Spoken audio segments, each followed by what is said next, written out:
presentation this evening. Yesterday evening we were able to be on board the Jaladuta with Srila Prabhupada, traveling to America. And in a few days' time, on the 17th, will be the 59th anniversary of Srila Prabhupada's arrival in America. When Gaudiya Vaishnava, in its pure form, teachings reached American shores for the first time in history. In its pure form. Hare Krishna.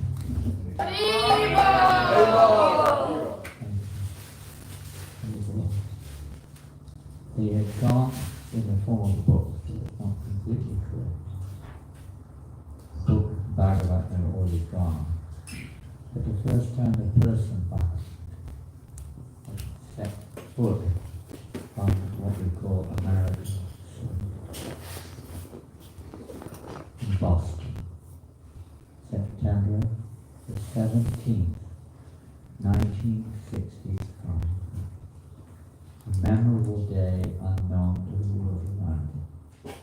But the most important, you could say, event in one sense. That may not be right. Footstep. And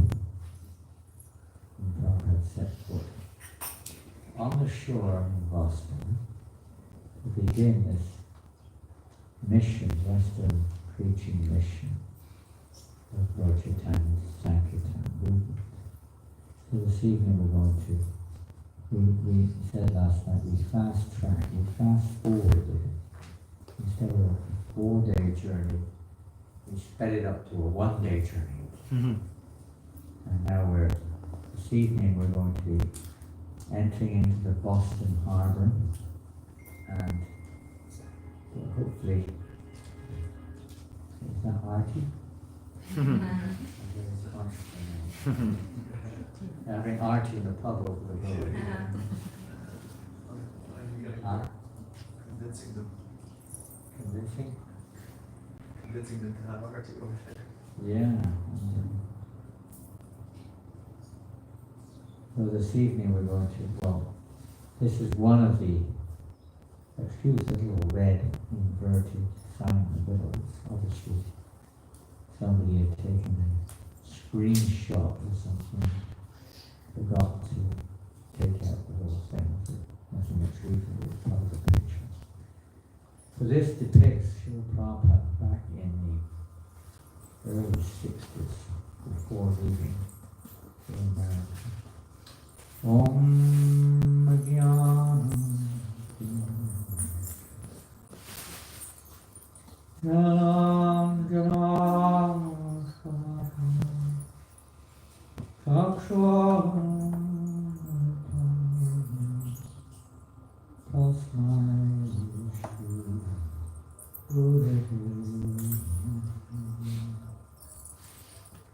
Shri Chaitanya Mano Visham Kapitam Yena Bhutane Trayam Upakatam Siddhati Swami.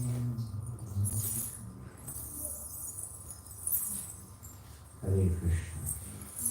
Without any further ado, we'll begin. So this picture depicts, of course, Srila Prabhupada in his rooms in the Radha Damodar temple, where he resided for several years before coming to the West. At least when he was in Vrindavan, he was back and forth to Delhi and Bombay and other places to both arrange for the printing of his books and also to distribute his books. And also to try to arrange, find a way of going to America on the order of his Guru Maharaj. So this is one of the significant features, factors, events that took place which spurred Srila Prabhupada on despite so many obstacles, seemingly impossible for me. When Srila Prabhupada was in his, Prabhupada had 2 rooms there, some of you have seen them.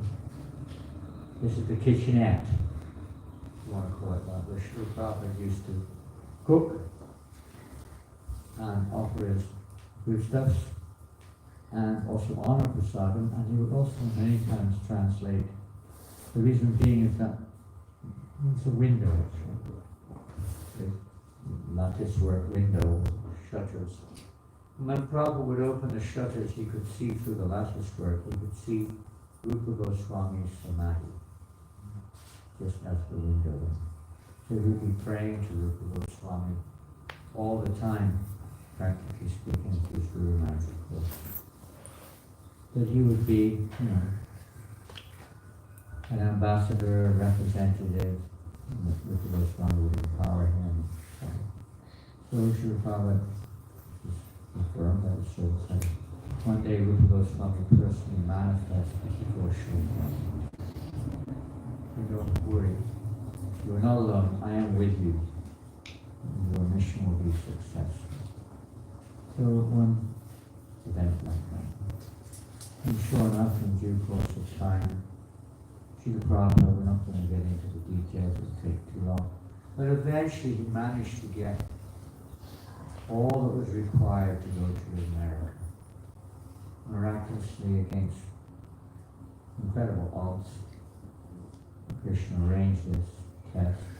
But Srila Prabhupada eventually was able to board the Jaladita, as we indicated yesterday, and set sail towards the United States. So he arrived, well, I don't know which order we're going. Anyway, whatever it is. We have to make some last minute adjustments to the power. Not a PowerPoint actually. We're on, what's it called? Another system here. PowerPoint basically malfunctioned this morning. So I had to transfer to another system. So in 1965, was somebody translating for anyone who wants Ukrainian? Does anyone need Ukrainian or Russian language? Yeah, want to do the first class translation. First class. There's also a translator. You want Ukrainian? Irish. Where are you from? Pardon? Irish. Oh, we don't have anyone here who can translate. Everybody speaks understands English. Also translations. Job, that's his job, translator. Ah, cool. Secretary in Belfast. So in 1965, September the 8th, you want to watch, come around a little bit. September the 18th in Boston, Prabhupada wrote a very significant document. We'll come on to that later and say one thing or another, they maybe go out on the street making a fool of themselves this afternoon, and then they don't have time to organize it properly.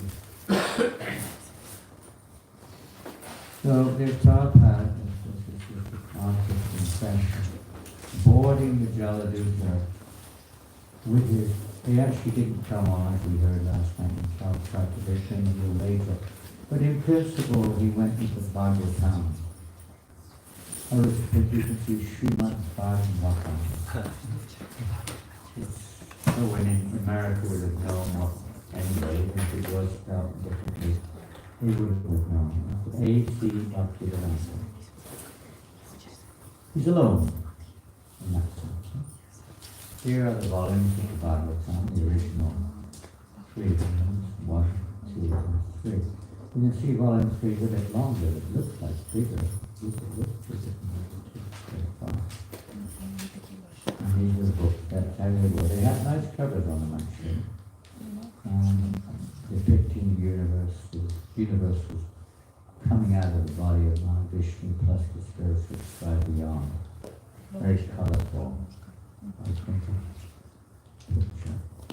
And also on board was these leaflets, India's message of peace and goodwill, Srimad Bhagavatam. Prabhupada was advertising his Bhagavatam through these brochures. And Prabhupada also had in that brochure there was a Shastak and prayers. And of course, in one sense, the first piece of literature produced specifically for his Western mission.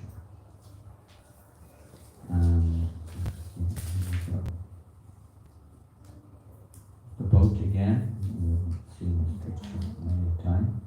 The Janananda, another very big ship, the cargo ship. That's what Prabhupada went on. There's some remembrances of Srila Prabhupada.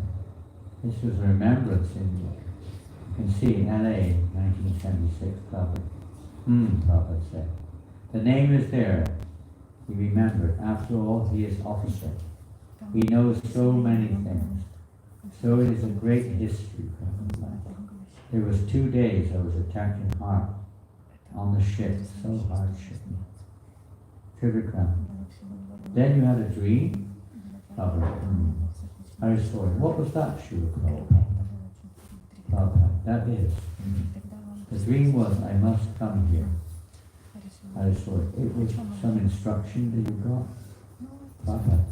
The dream was that Krishna in his many forms was bowing the row. Bowing the row. Bowing the row. Prabhupada, English sometimes is unusual. Bowing the row. What is it called? I'm sorry. Rowing the boat. Rowing the boat. Bowing the row. Bowing the row. Bowing the boat. What is that? Rowing the boat. Krishna was rowing the boat in many forms.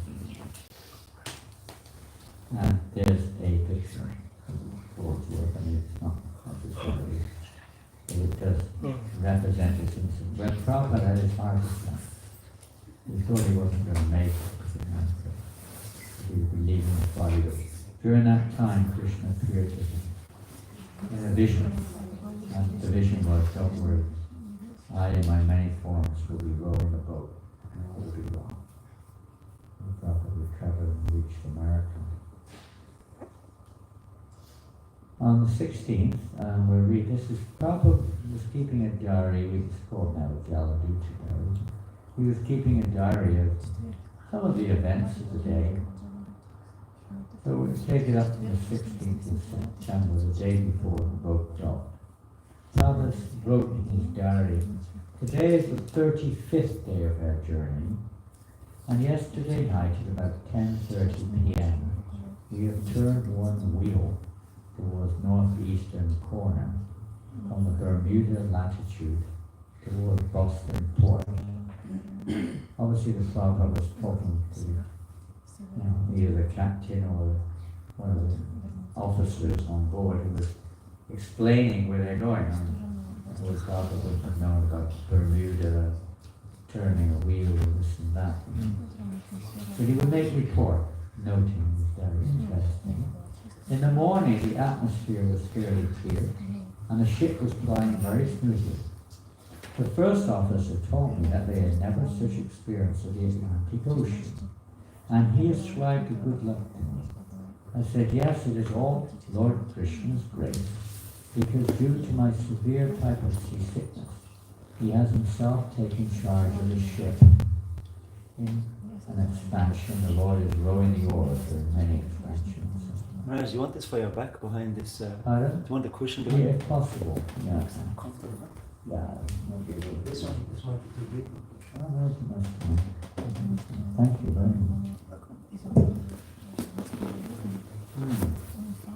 We shall certainly reach to America port safely. The whole day was clear sunshine, but at 4 p.m. the sky all of a sudden became foggy.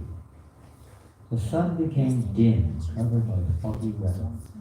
The horizon is still visible. Let us see what is still ahead. The ship is stopped completely at about 6 p.m. on account of dense fog. Be Lord Krishna pleased to get out of this fog. We can set that in different ways. little fog or just the fog of our consciousness. By the grace of Lord Krishna, the fog was cleared after 2 to 3 hours, and the ship started. The whole night was non-disturbing, and today, on the 36th day of our journey, we reached safely at Boston Port at 5:30 a.m.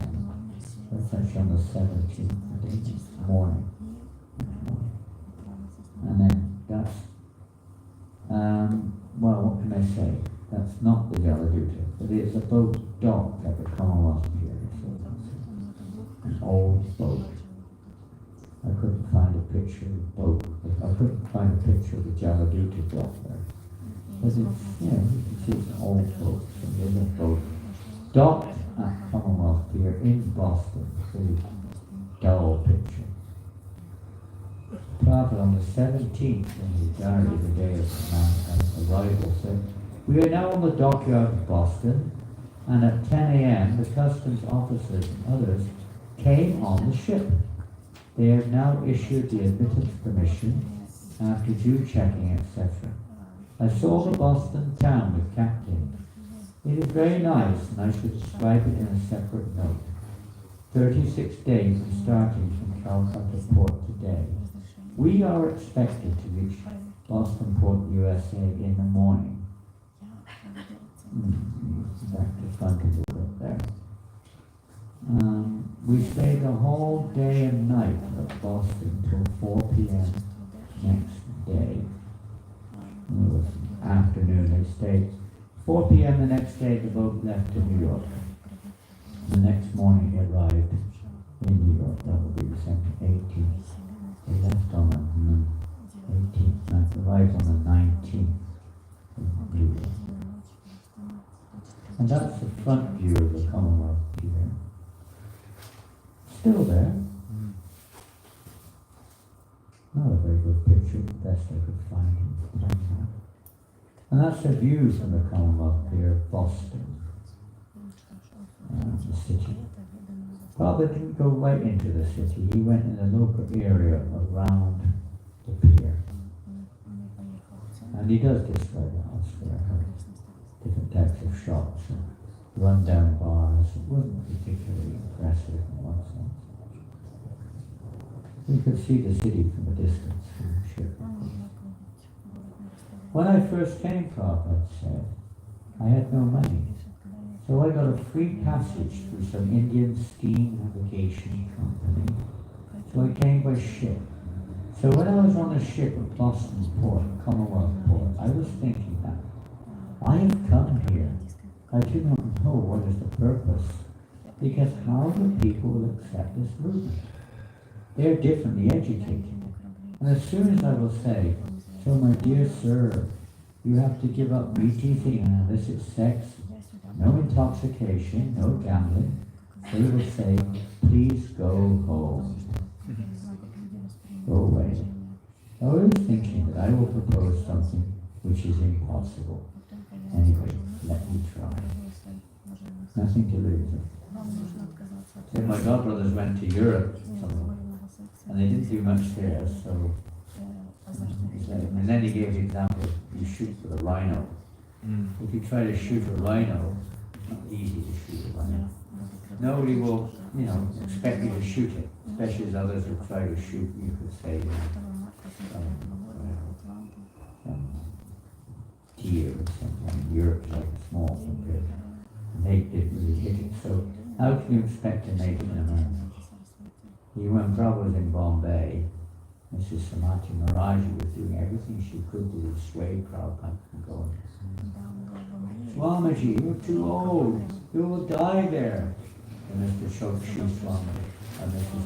Samati Maharaj's secretary said, Swamiji, I know why you're going there. You are going there to enjoy your senses. For sense gratification. Don't talk such nonsense. I know. I have a mission. Spiritual master has given me. I must go. You cannot say I cannot go. I must go. Everything's ready. You have to allow this. I was very insistent on going. Persuasion. Swamiji, everyone there, nobody will listen. They're all me teachers. They're all, engaged in all kinds of simple activities. There's nobody there. Stay here. I will support you in India. I will help you print your books here. You stay here. She was really she was like motherly. She was behaving like a mother almost. Trying to persuade Prabhupada, don't go, stay here. But he insisted, so she said, all right then. And so she gave him a free passage, but also to come back as soon as possible. Prabhupada said, I'll come here. Anyway, let me try. So this probably revisited the Commonwealth here in 1968. That's a picture of him revisiting Boston Harbor. Arisori said, if you were only sponsored for 1 month, how is it that you were able to extend your visa all the time? Prabhupada, I was extending. The immigration officer came in Boston in my boat. He inquired about this. So he asked me, Sir, Swami, how long do you want to stay? So I thought I have no shelter, I have no money, but I have got return ticket. So I did not know how long. He asked me, how long you want to stay? So I thought, in these circumstances, I can stay at most 2 months. Because I have no means where to stay, how to eat, and where I shall go. So I may struggle for 2 months. So I told him I may stay at most 2 months. He immediately, 2 months, sanctioned immediately. I could not think that I should be able to return and stay so long. That 1 month was there sponsoring. So I thought another 1 month, that's all. That gentleman is sponsored for 1 month, so that is guaranteed. Then I can stay another month, that's all. So after that, so I was staying here and there without any fixity. So I was extending the visa each time. Each time I was paying $10. Another 3 months, another 3 months like that. And when 1 year was finished, they refused, no extension. The Prophet was able to stay like that. One time Pujumna asked, what if people don't want to hear a message? That was during the visit to Boston in 1968. And Prabhupada replied, the people might not understand our message, but Krishna will be pleased. And that is our mission. We must not be disappointed that no one is hearing Krishna consciousness. We will say it to the moon and the stars in all directions. Don't be disappointed. We will cry in the wilderness because Krishna is everywhere. We want to get a certificate from Krishna that this man has done something for him. Not popularity. If a pack of acids say you're good, what is that? We have to please Krishna's senses with pure faith. Even if nobody cares, he is still going to preach. I want to read something. This morning in class there was an interesting discussion. And one of my friends in France, today, without any indication or knowledge about what we were discussing, posted something which we actually read a few months ago. He posted it today on the forum which we have here. I'll just like to read it. Please listen carefully.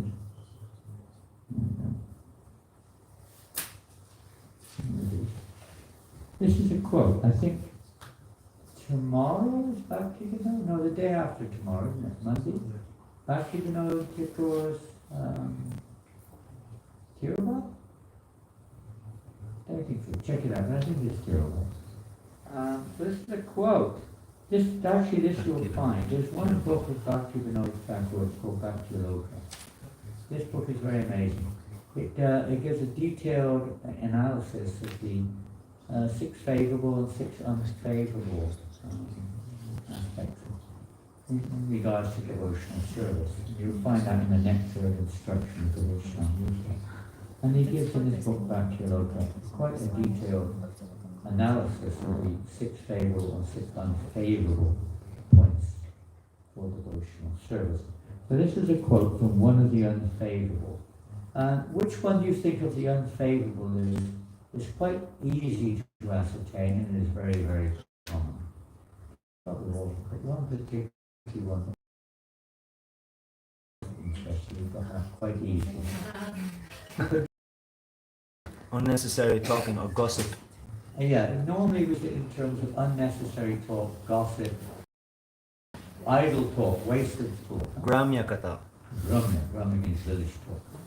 Gramya talk, Gramya talk. It doesn't necessarily mean that. Actually, it means it can be positive also. It can be positive. When it's in relation to Krishna, of course, it's not Rajapa. So let's read what he says, if we can. Krishna, I put it on my computer, actually, it means I have to draw. This is what he says. This is just a part of it. And he's talking in Prajalpa about arguing. Remember this morning we talked a little bit about arguing? Kali Yuga, arguing is a very common factor, isn't it? And it can be quite dangerous. And also talking about others. Sometimes we do talk about others, isn't it?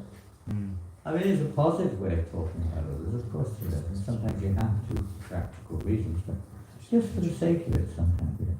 And back to the note tackle says, useless arguments arise from envy or pride, aversion or attachment to sense gratification, or foolish or self-pride. While some people also become intoxicated by useless arguments, it's a form of intoxication. You like to get into it and you don't stop. While discussing topics of the Lord and his devotees, the practicing devotee should always be careful to avoid useless arguments. We argue about mundane things sometimes too. Something we learned at school, something in the news, something about the world around us. Was it a conspiracy? Was it not a conspiracy? All kinds of useless stuff, which make absolutely no difference anyway. But we get into it sometimes. Talking without reason about other people is extremely adverse to devotional service. Talking without reason about other persons, or good reason. Many people talk about others to establish their own reputation. Very bad. Very bad. Being envious, some people are accustomed to discuss others' character. The minds of those who are busy in such topics can never be fixed on the lotus feet of Krishna. Talking about others should be rejected in all respects. For those who talk about others while influenced by devotional impediments, like envy, hatred, pride, or distinction, are offenders at the feet of Bhakti Devi. Debate arises only from a desire for conquest. It is extremely abominable. Fault finding arises only from imposing one's own bad habits on others. Important point, isn't it? This should be given up in all respects. Speaking falsehoods is another form of useless talk. Worldly talk is completely rejected by renounced devotees. Householders may accept some worldly talk that is favorable to devotional service. And you have to talk with your family, with your occupation, some social interaction sometimes, only as much as it's favorable. If topics like archaeology, zoology, astrology, and geography are devoid of God consciousness, they should be rejected. Maharaj, I'm sorry to interrupt you. Can we maybe just slow down a little bit and just try to keep up, but maybe a little bit more if possible? The conclusion of this essay is this. Whatever prajalpa is not favorable for devotional service should be carefully given up by Vaishnavas who are cultivating bhakti. Amongst these instructions, the instruction to tolerate the urge to speak, mentioned in the first verse, Vashu Begam, is only a conditional urge. By giving up prajalpa, the urge to speak is permanently regulated. In order to pass one's life without sin, one should not speak anything more than whatever little is necessary. One need discuss only whatever is auspicious for oneself and others. If one wants to discuss topics of others, it will simply be useless speech. Therefore, in the Srimad Bhagavatam, Lord Krishna instructed Uddhava as follows. Rasa Bhavakamaniya Pashamamsati Nitisha Asu Prashate Shvartakapa Vinivishitaha. Whoever indulges in praising or criticizing the qualities and behaviors of others will quickly become deviated from his own best interest by the entanglement and illusory dualities. And that was also published in the Sajjana Toshmi. Maharaj, did it say whoever is praised? Excuse me? Did it say whoever is praised? No. So, Praised or criticized. So yeah, that's an interesting one. Of course, it's referring to unnecessary, ill-motivated praise and criticism. As was mentioned earlier, born out of envy, sense gratification, pride, some kind of ulterior motive to try to get respected, to try to get accepted, to be on the positive side, praise and so on. It's not necessarily, let's say, any benefit type of praise. If the praise is beneficial, encouraging to the devotees, to others, purifying with proper intent, that's a little different. This is especially referring to those who, and if you're in management, sometimes you have to point out apparent faults of others in order to protect, to inform. But it should be done in a way for the benefit, not because of your own benefit. You're trying to promote yourself, or belittle someone else, or to get a favor to yourself, or praising someone. So these things are not favorable.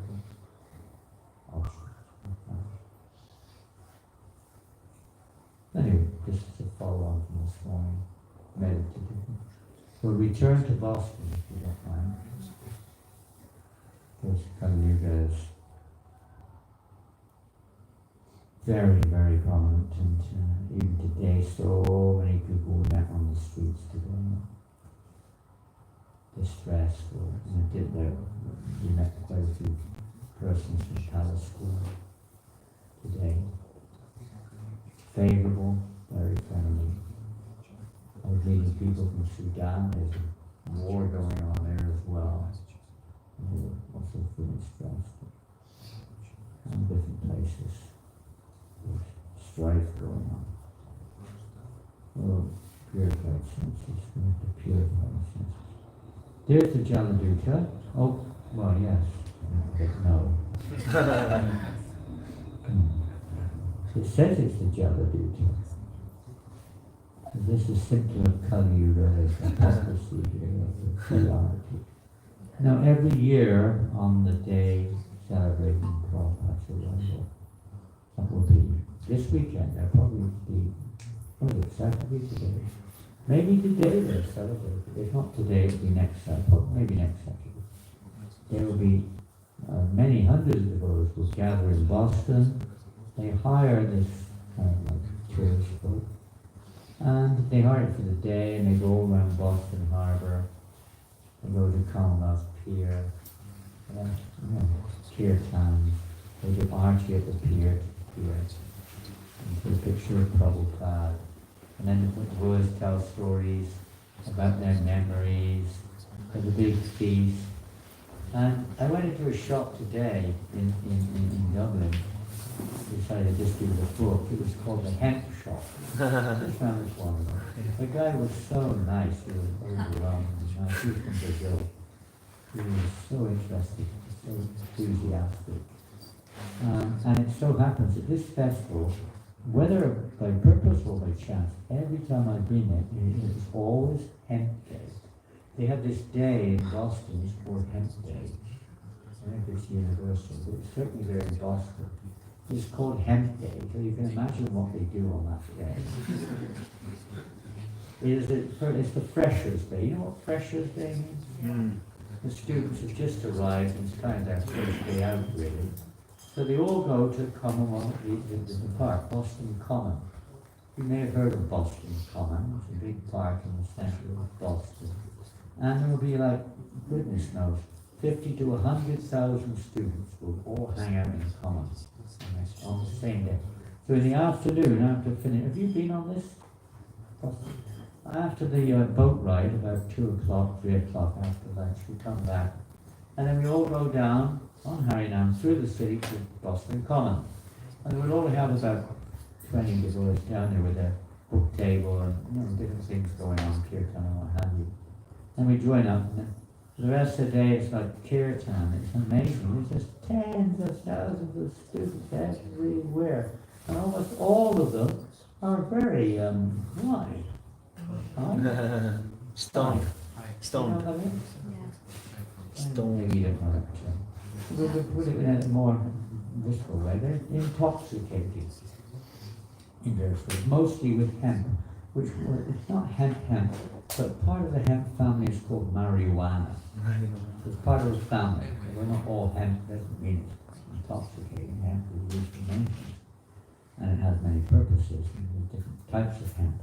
But marijuana is part of the same family, and so mostly they're all high on marijuana. This is like a free day for the expression, you can say, for the new students there.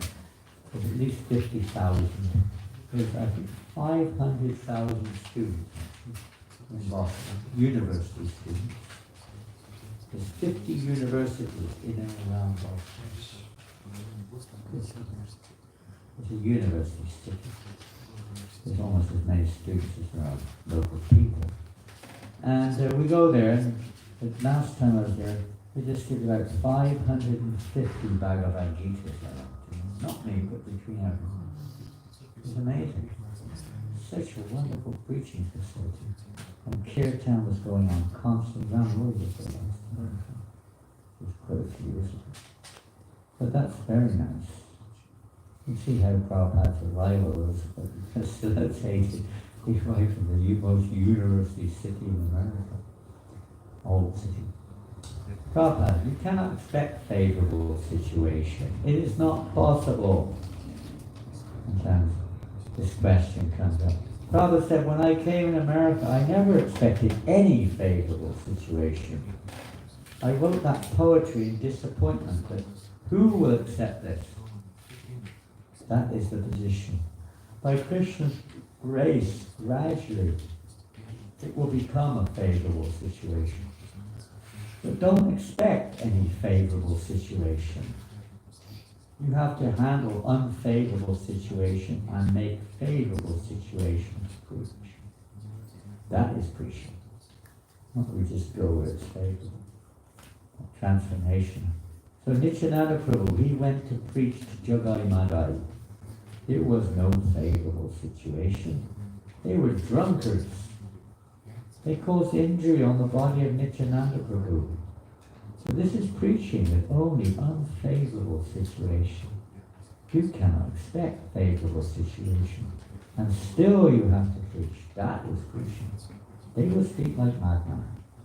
So many things. They are mad after all. Nunam pramata kurate dharma. They have no sense. All materialistic persons are madmen. Still, by the order of Superior Chaitanya Mahaprabhu, we have to do this preaching work. Actually, American boys are fighting against so many unfavorable situations.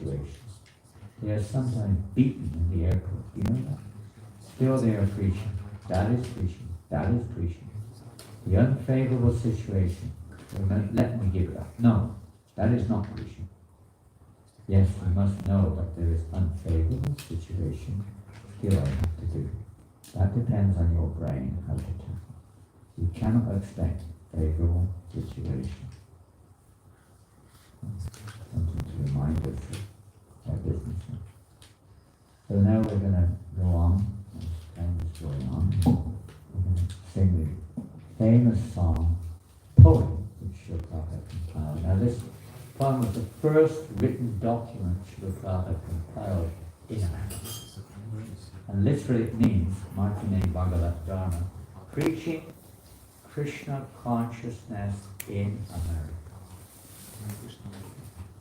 He's just arrived, I mean literally, he just stepped off the boat, had a little walk around, went back on the boat, and the next morning, on the 18th morning early, he compiled his poem in Bengali on board the boat.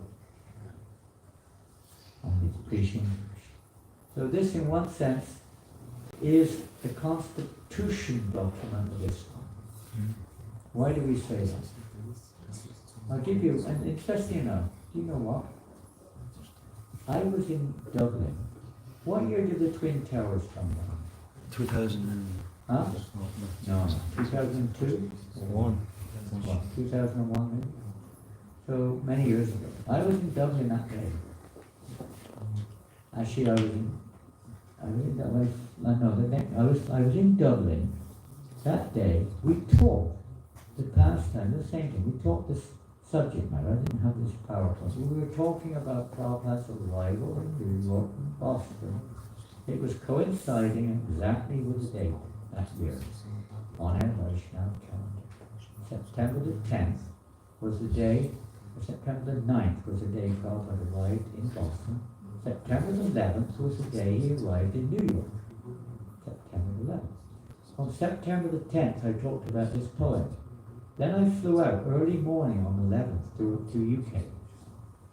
And when I got to the UK, I took a train to the town where my brother lives. I went to visit him on the 11th of September 2001. And my mother was also there. She was staying with my brother. And when I arrived at the train station, my brother picked me up and he said, Bro, did you hear what happened? I didn't know what he was talking about. I had no idea what he was talking about. What do you mean, I hear what happened? What am I supposed to say? I don't know. I said, I don't know what you mean. He said, well, better wait. You'll see when you get back home. So we got in his home after the station building.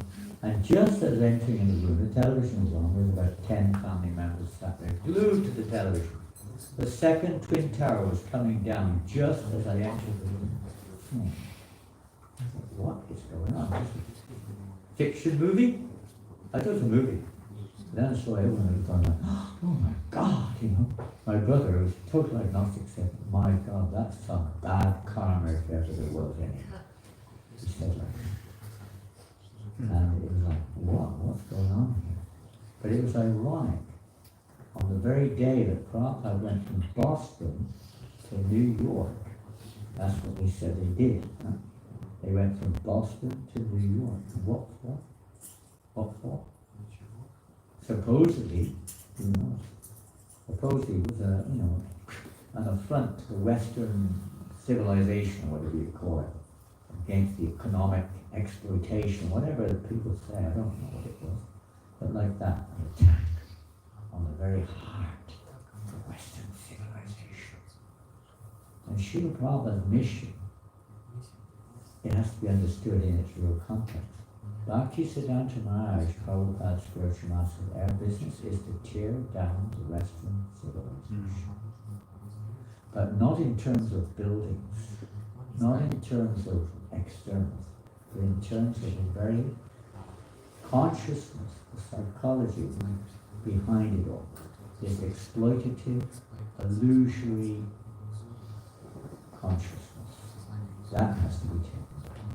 And that's what Prabhupada, 36 years to the day, Prabhupada went from Boston didn't he? 36 years before.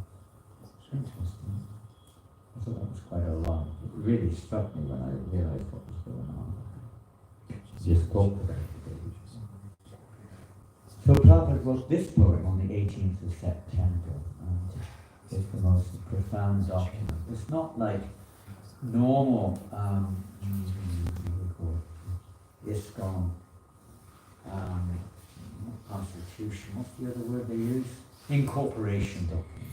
Prabhupada in 1966 put forward a constitution for this to the lawyer, which then was produced as an incorporation document, a legal document, what ISKCON is for.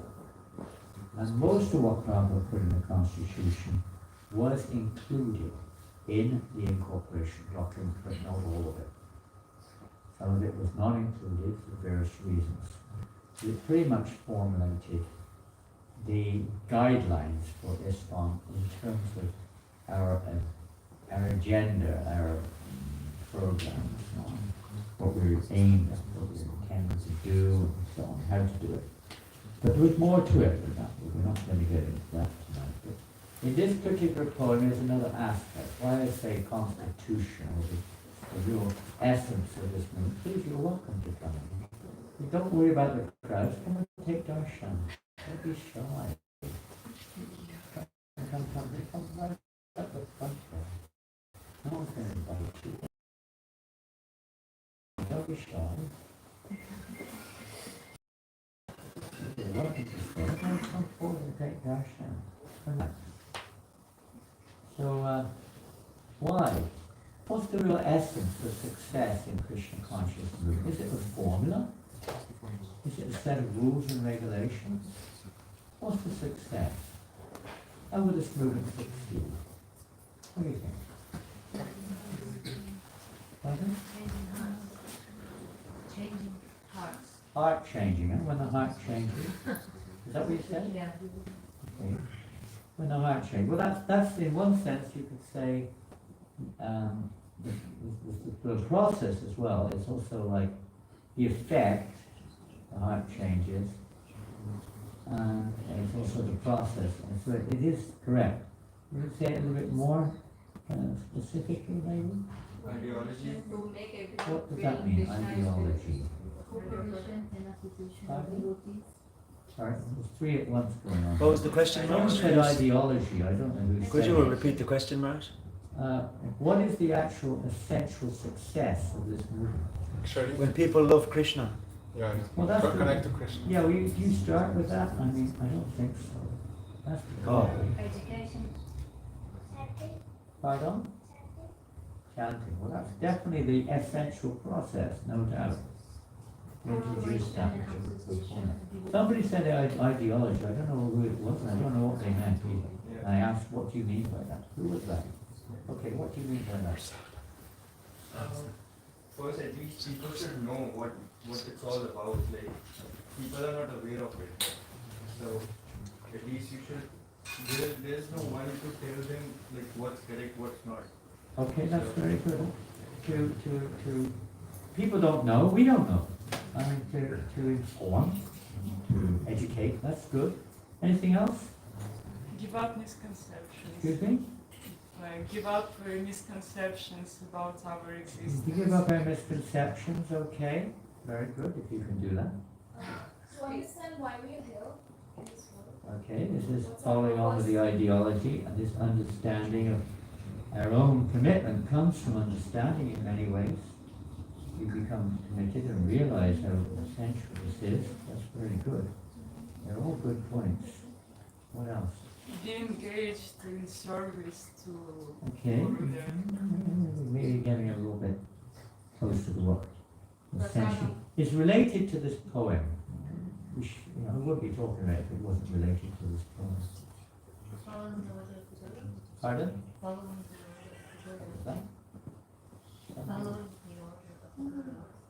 Surrendering to the order of the Guru. Okay, that's very specific, because Prabhupada's mission was really all about fulfilling his spiritual master's order, isn't it? He didn't have his own agenda. His agenda was the spiritual masters, as we mentioned this morning. Srila Prabhupada said that he didn't like it there. He didn't like it.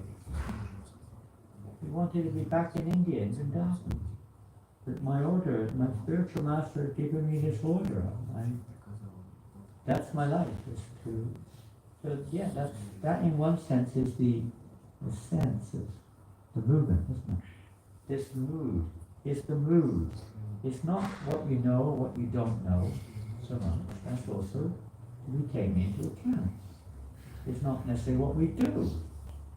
It's not necessarily how much talent you have. It's more the mood, the attitude, the underlying attitude behind it. That there's no selfish motivation. You're doing it because you want to be recognized, for instance. Or, what even worse, you're trying to get money, followers, fame, and so on. None of that. None of that. The attitude is one of simply, whatever you want to do with me, my Lord, I am with this. This is the basic, we say philosophy, it's not so much philosophy you could say, but it's the very, it's like anything, you plant vegetables. How many of you here are farmers? Hands up if you're a farmer. You're a farmer, where are you farming? My grandparents had a piece of land. And you farm there A little sometimes. bit up. And in the past, and when you go there sometimes. Is anyone like a permanent farmer? I think if you live in Israel, you must be a farmer. It's a farm, isn't it? In Israel? Yeah, got polytunnels. They're a polytunnel, and then the mainland. No one here a farmer? Strange. I thought people in society were mostly farmers in Ireland. I thought everyone was a farmer in Ireland. No? No potatoes anymore? No potatoes? Again. Supermarket. Today I met so many Irish people, they really from Ireland, so where am I from? I'm really sorry, please forgive me, I'm from England. Oh, that's no problem, we forgive you, it wasn't you personally. Oh, things like this, you know.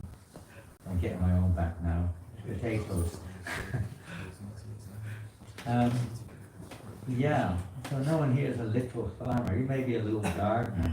But you know, anyone's a farmer knows it's not just like sticking seeds in the ground, is it? The ground has to be Fertile. It has to be, many factors have to be involved. So similarly, you could say to be an instrument or effective instrument for spreading Krishna consciousness, there's a certain eligibility or quality of the personality which has a tremendous result, effect. Srila Prabhupada, you know, everybody who met Prabhupada, and you probably also feel that, knows that Prabhupada had nothing to get from anyone. Nothing.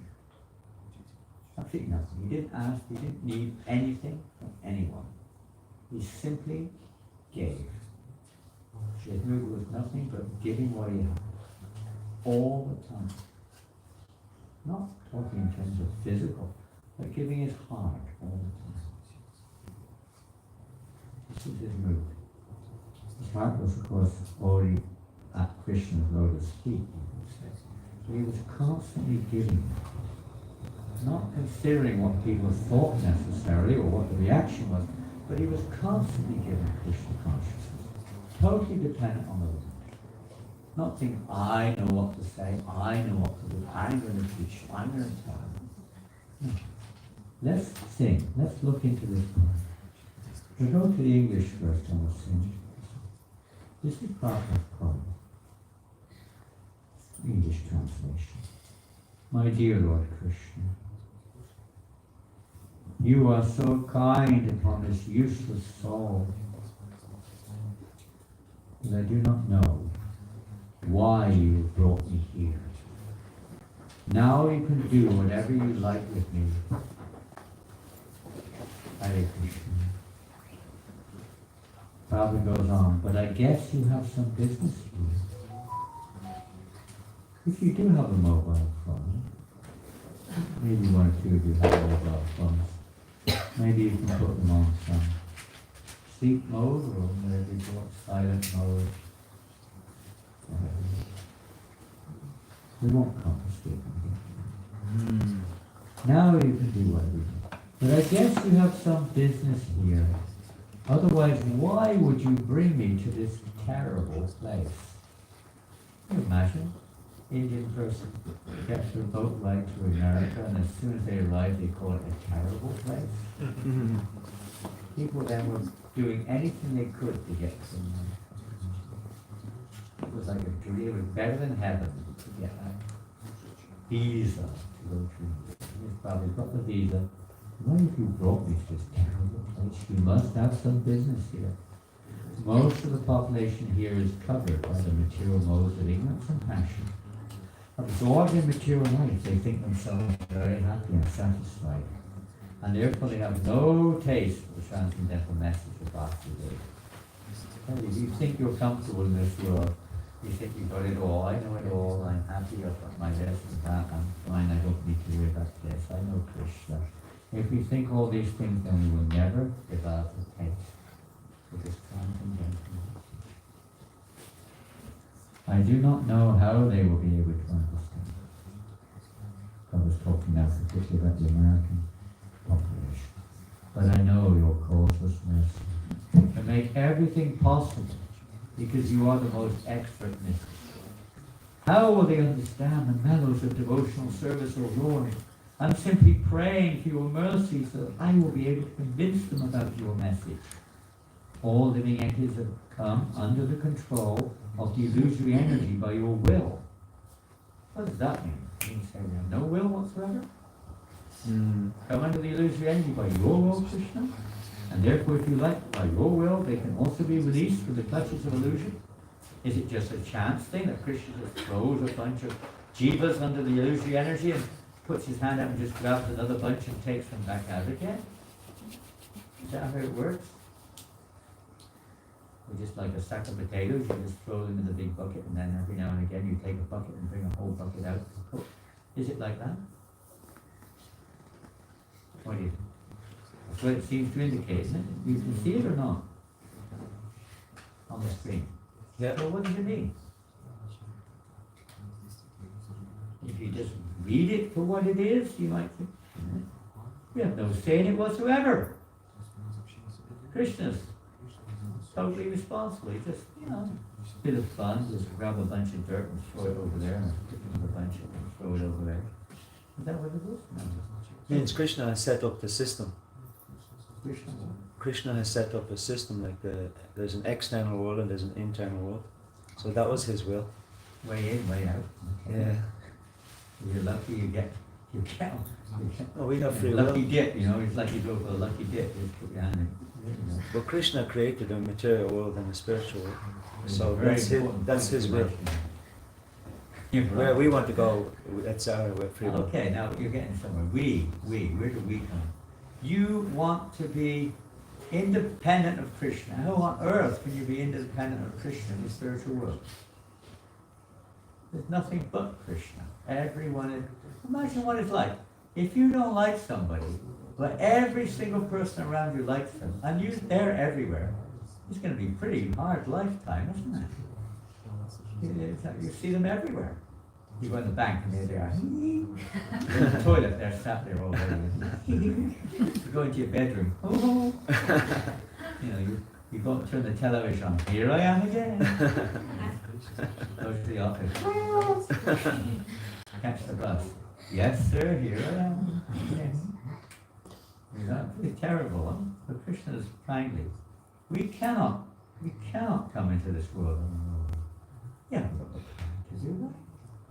But any power to do these things. Krishna, like a loving parent, provides this facility for this parts and parcels, the jivas who desire to be independent from him. He provides that. Then he places you here because that's what you want. So without his will, we can't come here. But only if we will, that his will then is fulfilled. It's like your child may have a will for chocolate, but unless you will that, they can't get it. So the same thing getting out. If you have a strong will to get out, but only by the grace of Krishna can we be delivered. We can't get out on our own. prison, you can't get out on your own. That is illegal. Come on in. Don't be shy. Come on in. Take darshan. For as long as you wish. We have no power. The jiva has desire, but we have no power to manage Krishna's energies like that. We can't provide it any more than a child can provide it, parents provide it. So like that. So Prabhupada is praying to the Lord, please, please, do the needful so that they can be released from this world. Other people could get too. And Prabhupada goes on, I wish that you may deliver them. Praying for their deliverance. Krishna listens to his pure devotees more than anyone. Therefore, if you so desire their deliverance, then only, now this is very important, therefore, if you desire their deliverance, then only will they be able to understand your message. Very important point. The words of Srimad Bhagavatam are your incarnation, and if a sober person repeatedly receives it with submissive oral reception, then he will be able to understand the message. It's the kindness. Krishna therefore appears in this form of Bhagavatam. Pure devotee brings it in. And he's praying that people will be able to understand this message. Because the understanding the message of the Bhagavatam means that you'll be delivered. Question. Oh. Just that it seems that the Prabhupada is, he's trying to persuade Krishna. Yes, he is. It's He's trying to persuade him. It's kind of interesting because Yes, there's a battle going on here. He's trying to persuade him. And Krishna listens to the pure devotee. It's like you have a child. They try to persuade you sometimes, and what can you do, You sometimes have to, okay. It's just the fact. He's trying to persuade Krishna. Please, my Lord, I know they're in Maya, I know they don't want to be, but do something, please, to change their minds so they can be delivered. And this Bhagavatam, if they somehow or another, they can't understand a word, but by your grace, please help them to understand this message. Understand the Bhagavatam. If you haven't got a Bhagavatam set already, are there any left, or they're all sold already? We probably coming so you can I take thought the pre-orders. There's 100 coming on their way now. I tell you, there's nothing in this universe like Srimad Bhagavatam. The holy name and Srimad Bhagavatam. This is the greatest thing in the universe for really achieving what everybody wants. Everybody wants happiness. Everyone wants love. Everyone wants peace. But there is none. It's just a temporary, shallow reflection of desires, of needs. Srimad Bhagavatam gives us the real life of the soul. What is reality as distinguished from illusion? It is said in Srimad Bhagavatam, the first canto, Shri Krishna, the personality of God, who is the Paramatma in everyone's heart, and the benefactor of the truthful devotee, cleanses desire for material enjoyment from the heart of the devotee who has developed the urge to hear his messages, which are in themselves virtuous when properly heard and chanted.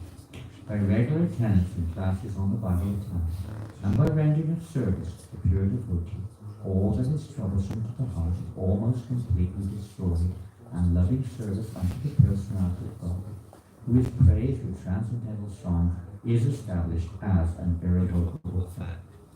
As soon as irrevocable loving service is established in the heart, the effects of nature's modes of passion and ignorance, such as lust, desire, and hankering, disappear from the heart. Then the devotee is established in goodness, and he becomes completely happy. Thus established in the mode of unalloyed goodness, the man whose mind has been enlivened by contact with devotional service to the Lord gains positive scientific knowledge of the personality of Godhead in the stage of liberation from all material association. Thus the knot in the heart is pierced, and all misgivings are cut to pieces. The chain of fruitive actions is terminated. One sees the self as master. Then Prabhupada goes on. That was from Bhagavatam itself. Father then goes on with this poem. He will become liberated from the influence of the modes of ignorance and passion, and thus all inauspicious things accumulated in the core of the heart will disappear. How will I make them understand this message of Krishna consciousness? How? I am very unfortunate, unqualified, and the most fallen. Therefore I am seeking your benediction, so that I can convince them, for I am powerless to do so on my own. Somehow or other, O Lord, you have brought me here to speak about you. Now, my Lord, it is up to you to make me a success or failure as you like. O spiritual master of all the worlds, I can simply repeat your message. So if you like, you can make my power of speaking suitable for that understanding. Only by your causeless mercy will my words become pure. I am sure that when this transcendental message penetrates their hearts, they will certainly feel gladdened and thus become liberated from all unhappy conditions of life. O Lord, I am just like a puppet in your hands. So if you have brought me here to dance, then make me dance. Make me dance, O Lord. Make me dance as you like. I have no devotion, nor do I have any knowledge, but I have strong faith in the holy name of Krishna. I have been designated as Bhakti Vedanta. And now, if you like, you can fulfill the real purport of Bhakti Vedanta. Signed, the most unfortunate, insignificant beggar, A.C. Bhaktivedanta Swami, on board the ship Jaladuta, Commonwealth Pier, Boston, Massachusetts, USA, dated 18th of September, 1964. That was Prabhupada's poem. The poem of a totally surrendered soul, totally depending upon Krishna. Whatever you wish, my Lord, it's up to you. I am your puppet. Do as you wish. So we'll sing this beautiful song. That's the journey Prabhupada took from Calcutta through Colombo, through Cochin, past Port Said, Alexandria, across to Boston, and then finally New York on the road. Okay. We'll go back to the song. Markane Bhagavatam.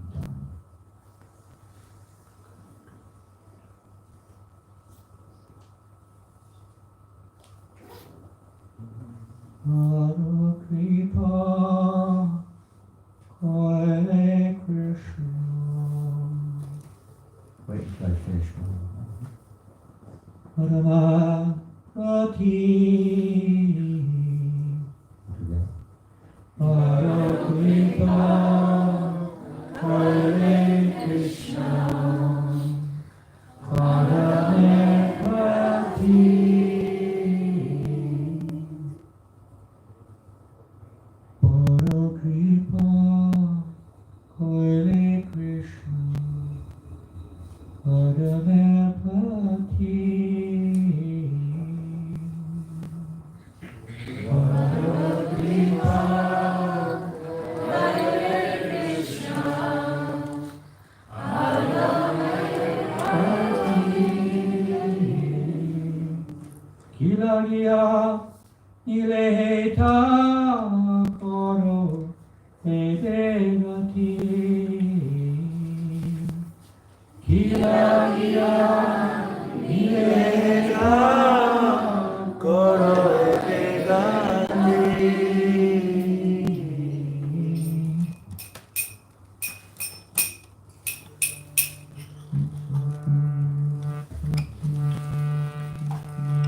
Hare Hare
Hare Krishna. Well, that's on overtime. What to do? We wish Prabhupada had gone overtime. He was overtime all the time, but we never thought he'd gone. Whatever, Krishna's arrangement, obviously. He can stay with us visibly longer. And we have everything. Prabhupada's given us everything in his books. And he's given us a mission. And he's there for us if we want to take his mercy and pray for his mercy. It can also become more with the instruments and spreading his mission. I wanted to read my favorite Vyasa Puja homage, but it will take too long. Maybe I'll read it tomorrow. Tomorrow is Damana Day's appearance. What to do? You would like to hear it if you have the time. Well, I have the time, but I don't know if you have the time. In Ireland, people are so busy. I mean, This is what we want to be busy for. it's 1 hour is nothing. Take it a moment. Well, if you're really serious and if you want to go, if your bellies are exploding, by all means, I won't, there's an invocation, of course, before you chant your Shloka of command, so we'll move on. This was a poem, an offering to Srila Prabhupada. I don't know what year it was in. One of my godbrothers named Savage Rick, who lives in North Carolina, Prabhupada village or something in North Carolina. He wrote this offering to Srila Prabhupada 1 year on behalf of the king. And I really like it because it's completely in regard relationship to today's topic, Prabhupada's arrival in Boston. And how significant that event is. Something wonderful occurred in Boston, Massachusetts, in September of 1965. This was the most auspicious day human society has known for hundreds of years, because it was on this day that Srila Prabhupada stepped off the Jalabuti and placed his lotus feet on the soil of America, thus changing the destiny of the world forever. Someone may say that such a statement is the exaggerated sentiment of a disciple, a subjective opinion. It is not. There is an objective truth to be pondered here that will give us a tiny glimpse of the glory of the person we know, love, and worship with divine grace, A.C. Bhaktivedanta Swami Prabhupada. If Srila Prabhupada had not come, hundreds of temples would never have been built. Krishna conscious farm communities would never have been established. Tens of thousands of Buddhists would never have accepted initiation and a life of Krishna consciousness. Literally, millions and millions of people would never have even heard the name Krishna. And Google searches would turn up only a handful of obscure encyclopedic references. There would be no Hare Krishna cinema, no devotional music, dance or art. There would be no deity worship in tens of thousands of homes and temples around the globe. Millions of people would never have tasted prasada. There would be no Hare Krishna restaurants. There would be no Bhagavad Gita, no Srimad Bhagavatam, no Chaitanya Charitamrita, and no Nectar devotion in English, Spanish, Japanese, Russian, and dozens of other major languages. There will be no BBT, tens of millions of people would never have received one of these priceless books which illuminate the highest objective of human life. The multitude of prolific Vaishnava authors that have followed in Srila Prabhupada's footsteps will be busy writing about some other topic. There will be no festivals, no Harinam Sankirtan, and thousands of pious souls who took birth in devotee families will be looking for some other planet to be born where Lord Chaitanya's Leela is occurring. There will be no initiation, no devotee Sangha. All will be void, shunya. If Srila Prabhupada had never stepped off the Jaladuta.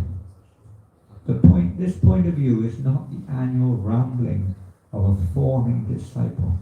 It is not fanatic eulogy. These are hard, irrefutable facts. Whatever we know about Krishna, and frankly whatever most anyone knows about Krishna outside of India, had its beginning in those first sacred steps of Boston Harbor. Someone may say, well, what about all the other devotee preachers who came after Srila Prabhupada? We would respond that while their service to Mahaprabhu's movement is indeed glorious, each and every one of them eats the blessed remnants off the plate of Srila Prabhupada's powerful kid, which showered grace on every continent of the world.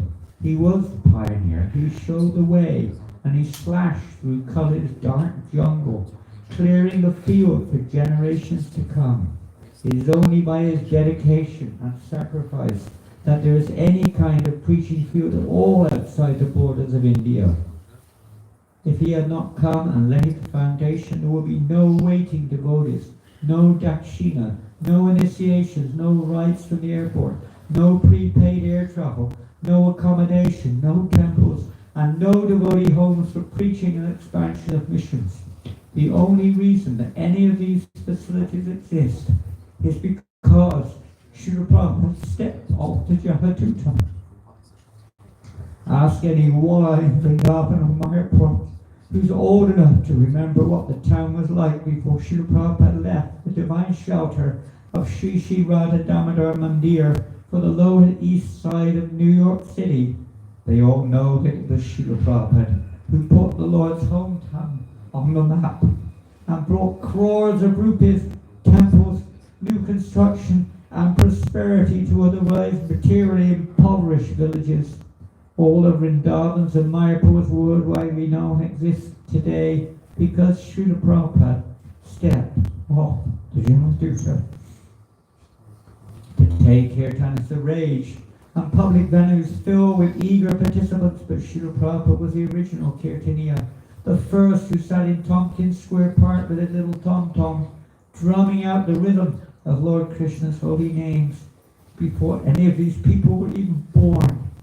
Sadly, he's not given credit, but today Harinam Sankirtan reverberates in yoga studios, in devotee homes, in temples, on downtown sidewalks, and at music festivals in nearly every country of the world, only because Srila Prabhupada stepped off the Jaladuta. And finally, we're all sitting here in the blessed association of devotees, remembering and appreciating his qualities and his influence in our lives, in one of hundreds of such gatherings around the globe only because Srila Prabhupada stepped off the Jaladuta. Let us ponder these truths, and as we meditate thrice daily, chanting Aim Gurudevaya Vidmahe, Krishnanandaya Dhimahi, Tanno Guru Prachodayat. Try to grasp the meaning of this sacred maxim. Try to know Srila Prabhupada and the degree to which he pleased Chaitanya Mahaprabhu, how much he was absorbed in doing so, and let us attempt to fathom the breadth and depth of Srila Prabhupada's accomplishments. Doing so will cause the creeper of devotion that he planted in our hearts to blossom and bear the fruit of love of God, and allow us to be fixed at his lotus feet forever. There is nothing else worth having. Srila Prabhupada ki jai. Oh, Premanandi. Tattva ki jai. All glorious be a sum devotees. Prabhupada ki jai. Hari Bol. Thank you all very much.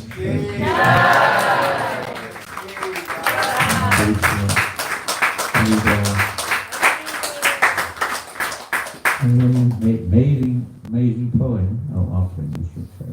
Wonderful offering. Sadhguru Prabhu, Krishna Prabhupada. Hare Krishna.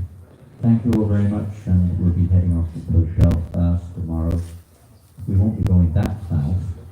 We'll go when the bell rings, and then we'll go fast. And that will be after breakfast tomorrow morning, so the bell will ring and then off to Belfast. Hare Krishna. Thank you. Hare Bol. We're having class tomorrow morning at 7:30. Is that correct? Tomorrow class, yes, Maharaj. Tomorrow is Lord Vamnade's appearance day. Very wonderful day. Hare Krishna. Is there any Ekadashi Prasad for everybody? Yes, Maharaj. We're going to have an arti now, and then we're going to have prasad downstairs. Arti, those who like to stay, and Prasad afterwards downstairs. In the restaurant, I suppose. In the restaurant, yes. Hare Krishna. Yeah.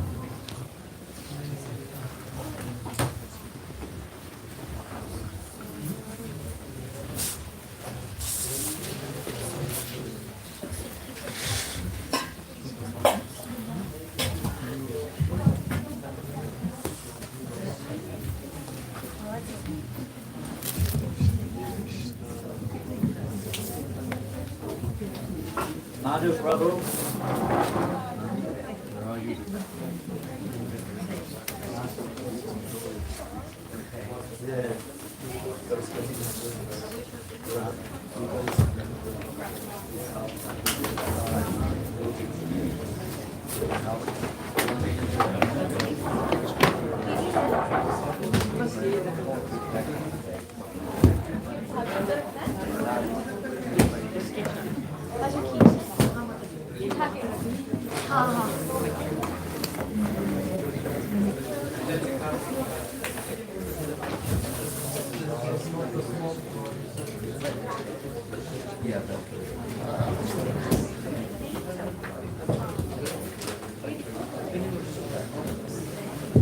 Hare Krishna.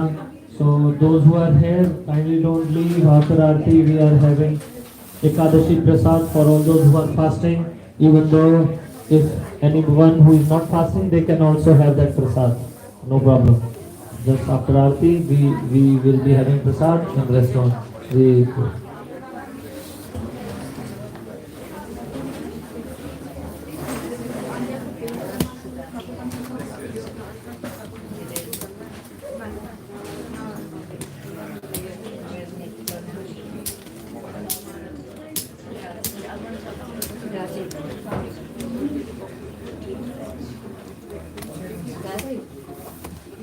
Would it be possible to get the takeaways at restaurant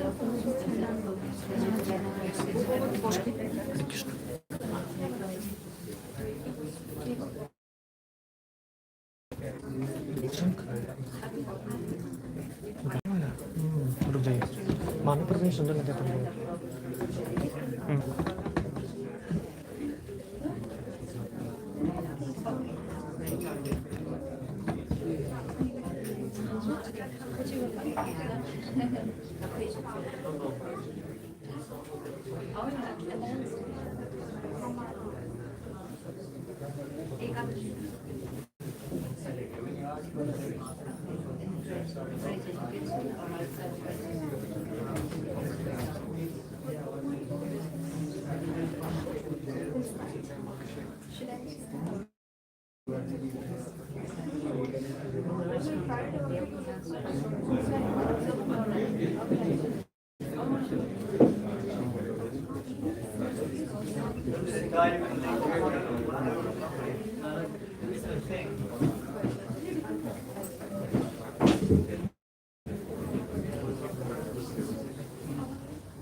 Hare Krishna. So we will have Aarti. You can refer to that that board which is there. So we will be doing Gaura Aarti. Mridanga players. Devotees who can play Mridanga. Aneman. You can play Mridanga. Want me to play?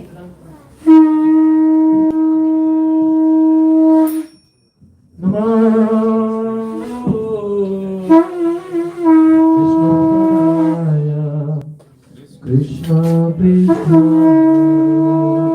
Bhutale Srimati Bhaktivedanta Swami Iti Namine.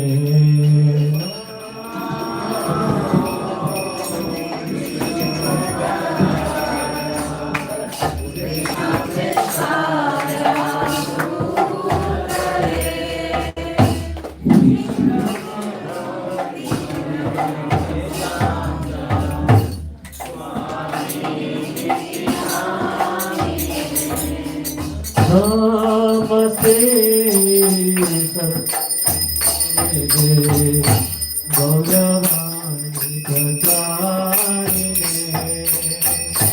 Nirvishesha Sunyavadi Sattvavishatarine.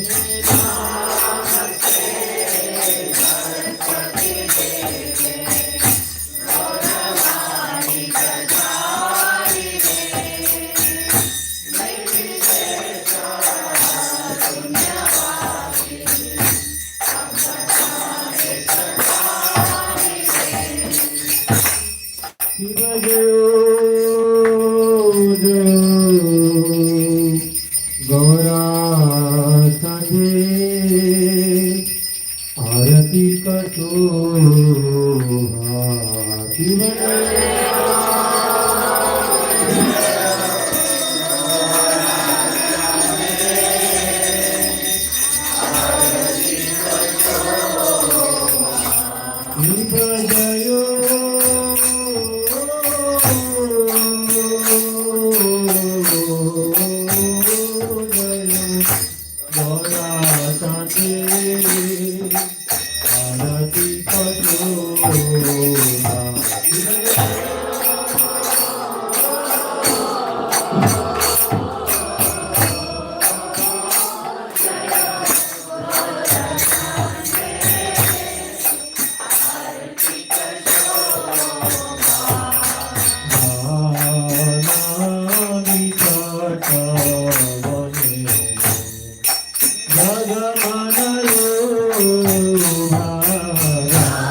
बहु कोटि चंद्रागिनी वदनोज्ज्वला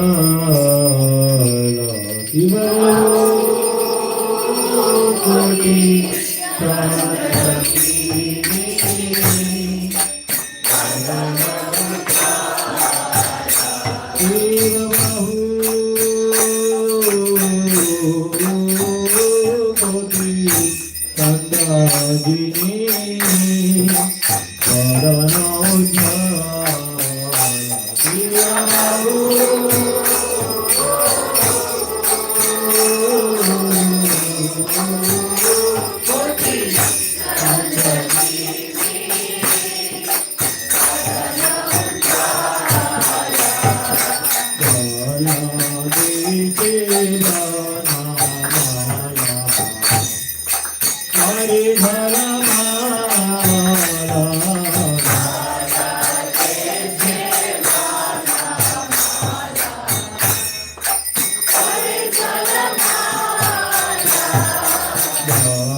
Jai Shri Krishna Chaitanya Prabhu Nityananda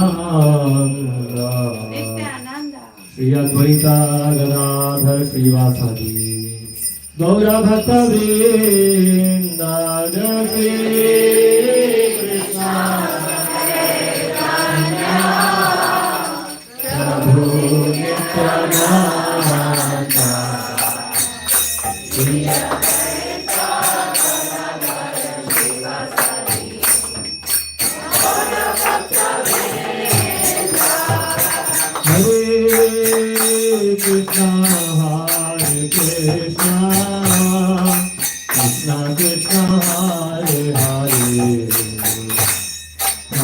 Rama, Hare Rama, Rama Rama, Hare Hare, Hare Krishna, Hare Krishna, Krishna Krishna, Hare Hare, Hare Rama, Hare Rama, Rama Rama, Hare Hare,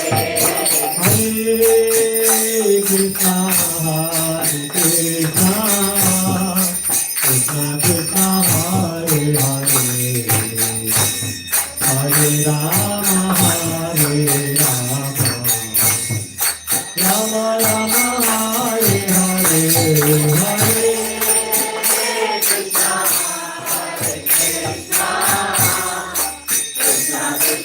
Hare Hare, Hare Krishna, Hare Krishna, Krishna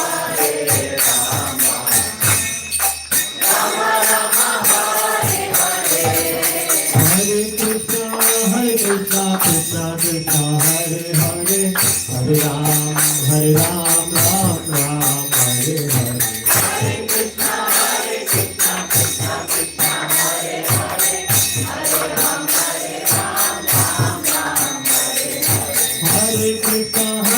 Krishna, Krishna Krishna, Hare Hare, Hare Ram, Ram Ram, Hare Hare, Hare Krishna, Krishna Krishna, Hare Hare, Hare Ram, Ram Ram, Hare Hare, Hare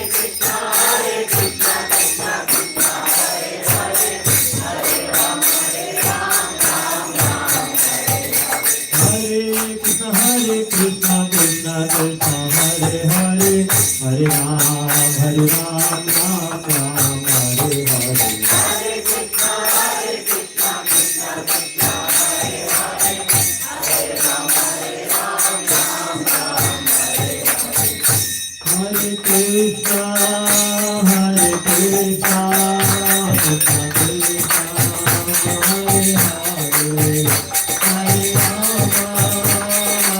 Krishna, Krishna Krishna, Hare Hare, Hare Rama, Rama Rama, Hare Hare, Hare Krishna.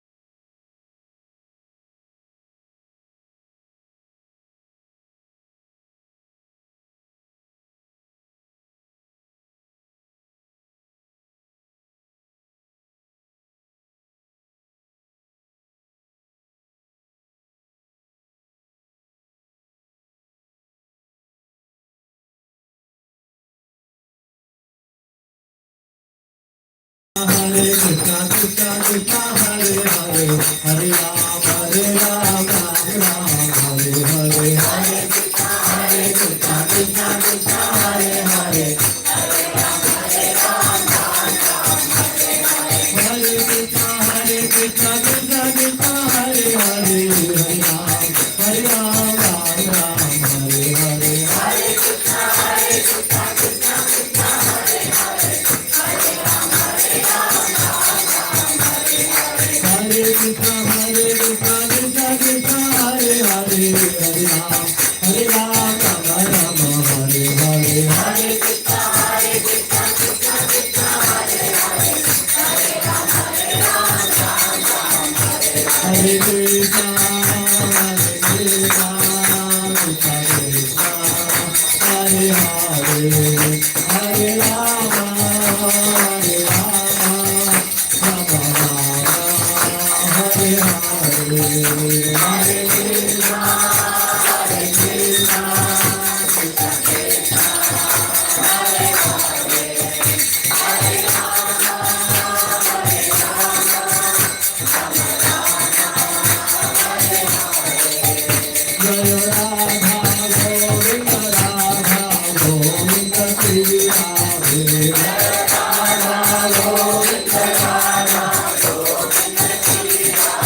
सभी लोग झुक के प्रणाम कर सकते हैं. Everyone can bow down for obeisances if they can. Jai Om Vishnupad Paramahamsa Pradipradikacharya Stotra Sata Shishi Maharaj Divine Grace A.C. Bhaktivedanta Swami Srila Prabhupada ki Jai Pandacharya Srila Prabhupada ki Jai Kota Vaishnava Vrinda ki Namacharya Srila Haridas Thakur ki Remziko Shri Krishna Chaitanya Prabhu Nityananda Shri Advaita Gadadhar Shri Vasari Gaura Bhakta Vrinda ki Shri Shri Radha Krishna Gopi Gopinath Shamakund Radhakund Giri Govardhan ki, Vrindavan Dham ki, Mayapur Dham ki, Jagannath Puri Dham ki, Jamuna Maya ki, Ganga Maya ki, Tulsi Devi ki, Bhakti Devi ki, Samaveta Bhakta Vrinda ki, Harinam Sankirtan Yagya ki, Priyat Madanga Transcendental Book Distribution ki, ISKCON Ireland ki, Go Brahmanande, all glories to the assembled devotees. All glories to the assembled devotees. All glories to the assembled devotees. All glories to Shishi Guru and Gauranga. We can remain seated for Narsama prayers.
भगवान की जय, श्री प्रहलाद महाराज की जय, निताय गौर प्रेमानंदे हरि हरि बोल।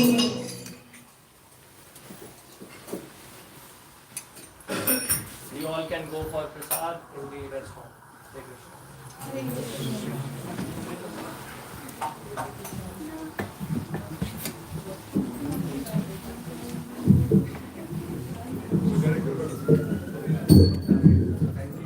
Hare Krishna, there will be no Sunday program tomorrow because we already had 2 days, Friday and Saturday.